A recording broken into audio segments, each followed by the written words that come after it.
दो दोस्त होते हैं, वो आपस में खेल रहे होते हैं। उनमें एक दोस्त के पास कुछ कीमती संगमरमर होते हैं और एक के पास कुछ मिठाइयाँ होती हैं, खाने की चीज़ें होती हैं। तो वो दोनों एक्सचेंज करना चाह रहे होते हैं। अब जिसके पास संगमरमर, कीमती संगमरमर होता है, वो कहता है मैं आपको संगमरमर दे देता हूँ और आप मुझे मिठाइयाँ दे दें। अब दोनों एक दूसरे के साथ मुखलिसाना एक तिजारत करना चाह रहे थे। अब जिसके पास संगमरमर थे, उसने एक कीमती संगमरमर अपने पास रख लिया और बाकी संगमरमर उसको दे दिए, और जिसके पास मिठाइयाँ थी उसने उसको सारी मिठाइयाँ दे दी।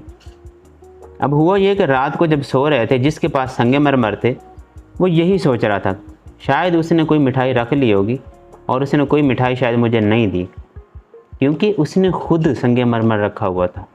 इसी तरह से दूसरों के साथ हमारे जो मामलात होते हैं ना, हम उसमें शकूक व शुबहात में तब जाते हैं जब हम अपने अंदर किसी किस्म का खोट रख रहे होते हैं।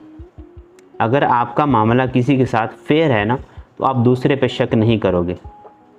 तो कोशिश करें जिसके साथ जो भी मामला करें, फेयर होके करें, अपनी तरफ से मुखलिसाना होके करें, क्योंकि इसमें आपका नुकसान कभी नहीं होगा। जो आपके साथ गलत करता है, आपके साथ तिजारत में किसी तरह की गलती करता है, उसका नुकसान ऑटोमेटिकली कहीं ना कहीं हो ही जाना है, और जो फ़ायदा आपको उस वक्त मिलना था वो कहीं ना कहीं किसी न किसी सूरत में आपको मिल ही जाना है।